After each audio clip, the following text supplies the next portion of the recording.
कंवारी ननद। अंजलि की उम्र लगभग 30 साल हो चुकी थी।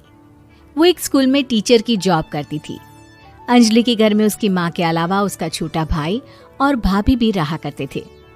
30 साल की उम्र होने के बाद भी अंजलि की अब तक शादी नहीं हुई थी। इस बात को लेकर अंजलि की माँ रुक्मिणी देवी काफी परेशान रहा करती थी। माँ, मैं स्कूल जा रही हूँ, जरा मेरा टिफिन तो दे दीजिए। अब क्या पूरी जिंदगी मैं तुझे टिफिन बनाकर देती रहूंगी? अरे कुछ सोचा भी अपने बारे में या बस ऐसे ही? क्या माँ, सुबह सुबह फिर वही बातें लेकर बैठ गई। माँ गलत क्या कह रही है अंजलि दीदी? इतनी उम्र हो चुकी है आपकी, माँ कब तक आपकी सेवा करती रहेंगी? भाभी, मैंने माँ को कब कहा कि मेरी सेवा करो? वैसे भी अपना टिफिन मैं खुद तैयार कर लेती हूँ, बस टेबल से उठाकर देने को ही तो कहा था। वैसे अंजलि दीदी, देखा जाए तो टिफिन उठाकर देने की उम्र तो आपकी है। आपका अपना घर परिवार बच्चे होते तो ये जिम्मेदारी आज आप पूरी कर रही होती। एक बात मेरी समझ में नहीं आती, अगर मेरी शादी नहीं हुई तो इसमें मेरी क्या गलती है और तुम सब लोग मेरे पीछे क्यों पड़े रहते हो? अरे कुछ कहना क्या पीछे पड़े रहना होता है? अपने छोटे भाई को देख, तुझसे 3 साल छोटा है लेकिन 2 बच्चे खेल रहे हैं आंगन में। मुझे आप लोगों की कोई बात नहीं सुननी, जा रही हूँ मैं। और आप में से किसी को मेरा कोई काम करने की जरूरत नहीं है, मैं खुद संभाल लूंगी। इतना कहकर अंजलि वहां से चली जाती है।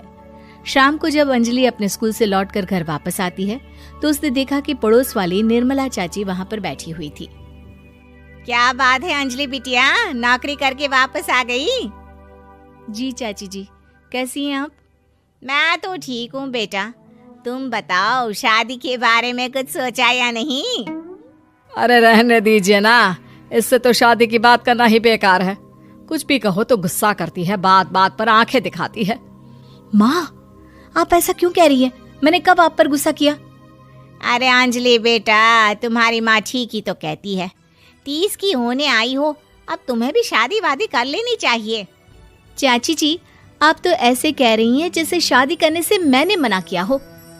रहने दीजिए निर्मला चाची, हमारी अंजलि दीदी को अभी तक उनकी पसंद का दूल्हा नहीं मिला ना, इसीलिए वो शादी नहीं कर रही। भाभी, ऐसी कोई बात नहीं है। अरे तो फिर क्या बात है? तुम्हारी माँ ने तुम्हारे लिए इतने रिश्ते ढूंढे लेकिन तुम्हें कोई पसंद ही नहीं आता। क्या है ना चाची जी, हमारी ननद रानी नौकरी जो करती है ऐसे ही थोड़ी ना किसी को पसंद कर लेंगी। अरे भाई, नौकरी का घमंड है तो बात अलग है, कोई और बात हो तो बताओ, कोई रास्ता निकाला जाए। नहीं चाची जी, कोई बात नहीं है, बस मुझे अभी तक अपनी पसंद का कोई मिला नहीं है। सुन लिया आपने? इस लड़की के तो पर निकल आए हैं और इतनी उम्र में अपनी पसंद का कोई मिलेगा भी नहीं इसे। माँ, आप मेरी शादी को लेकर हमेशा मुझे ताने क्यों मारती रहती हैं? अपनी माँ की बातें तो ताने लगती है। ताने हैं? बताओ, मैंने कुछ गलत कहा क्या? देखो, ये सब छोड़ो, मेरी दूर की बुआ का बेटा है, उसकी अभी शादी नहीं हुई है, उम्र होगी कोई 34-35 साल। आप कहें तो बात आगे बढ़ाऊं? अरे हाँ, क्यों नहीं, ये भी कोई पूछने की बात है। अरे जल्दी से लड़के को यहाँ बुला लो। माँ, आप मुझसे पूछे बिना मेरी शादी की बात करने जा रही हैं और मेरी उम्र 30 भी पूरी नहीं हुई है। निर्मला चाची कह रही है कि वो लड़का 35 साल का है। अंजलि दीदी, आपको क्या लगता है इस उम्र में कोई फिल्म का हीरो आएगा आपके लिए? देखिए, अब पसंद और नापसंद की बात तो रहने दीजिए, पसंद करने की उम्र तो आपकी निकल चुकी। अब तो जो भी मिले उसी से शादी कर लीजिए, इसी में भलाई है। तेरी भाभी बिल्कुल ठीक कह रही है। अब जैसा रिश्ता मिले उसके लिए हाँ कर देना, ताकि हम भी गंगा नहाए। ठीक है, चलिए मैं उस लड़के को कहती हूँ, वो कल ही अंजलि को देखने आ जाएगा।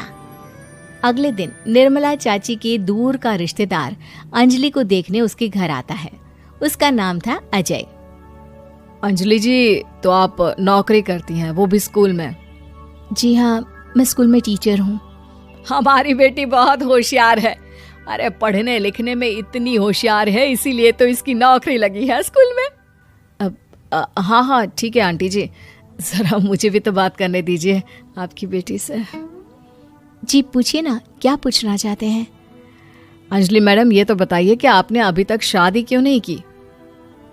बस ऐसे ही, कहीं कोई रिश्ता पसंद नहीं आया इसलिए। लेकिन क्या मैं आपसे पूछ सकती हूँ कि आपने शादी क्यों नहीं की? अंजलि, क्या कर रही हो तुम? लड़कियों को इस तरह की बातें नहीं शोभा देती। रहने दीजिए आंटी जी, आपकी बेटी काफ़ी पढ़ी लिखी है, मैं उनके सवाल का जवाब दे ही देता हूँ। वो क्या है ना, मुझे भी अभी तक अपनी पसंद की कोई लड़की नहीं मिली। अच्छा, कोई बात नहीं। वैसे आपकी तनख्वाह कितनी है? कितना कमा लेती हैं महीने का? जी यही कोई 25,000 महीने। बस 25,000? इतने से क्या होता है? इतने से तो आजकल घर भी नहीं चलता। आपके कहने का क्या मतलब है? अरे मैं तो ये सोच कर आया था कि नौकरी वाली लड़की है, आराम से 40,000 कमाती होगी।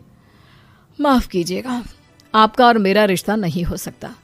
जी कोई बात नहीं, मुझे भी आपके साथ शादी करने में कोई इंटरेस्ट नहीं है। अंजलि, किस तरह की बात कर रही हो? घर आए रिश्ते को ठुकरा रही हो तुम। दीदी, अब इस उम्र में आपको इतनी अकड़ नहीं दिखानी चाहिए।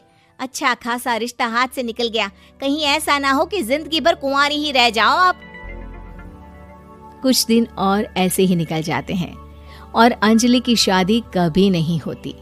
अंजलि के परिवार वाले बिंदास उसे ताने मारते रहते हैं, लेकिन अंजलि एक बड़ी नौकरी की तैयारी करती है और उसमें सिलेक्ट होने के बाद अंजलि को एक बहुत बड़ी नौकरी मिल जाती है। अब तो दीदी के नखरे और भी ज्यादा बढ़ जाएंगे भाई। अब तो इतनी बड़ी नौकरी जो लगी है, अब इनकी शादी होने से रही। माँ, मुझे नौकरी के लिए दूसरे शहर जाना पड़ेगा। आप जानती हैं ये बहुत बड़ी जॉब है और इसमें पैसे भी बहुत ज्यादा मिलेंगे।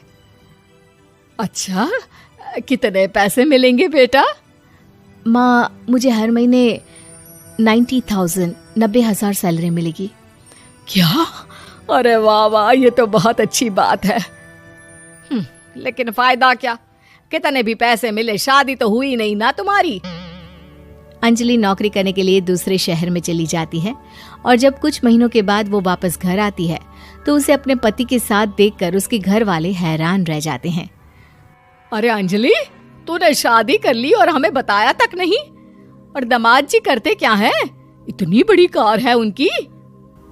माँ, मैं आपको सब कुछ बताना चाहती थी, लेकिन आप सबके ताने सुनकर बहुत दुखी हो गई थी और इसलिए मैंने अपनी पसंद से शादी कर ली। मेरे पति मेरे साथ ही ऑफिस में नौकरी करते हैं और बहुत बड़े अफसर हैं। और एक बात बताऊं माँ, आज मैं बहुत खुश हूँ।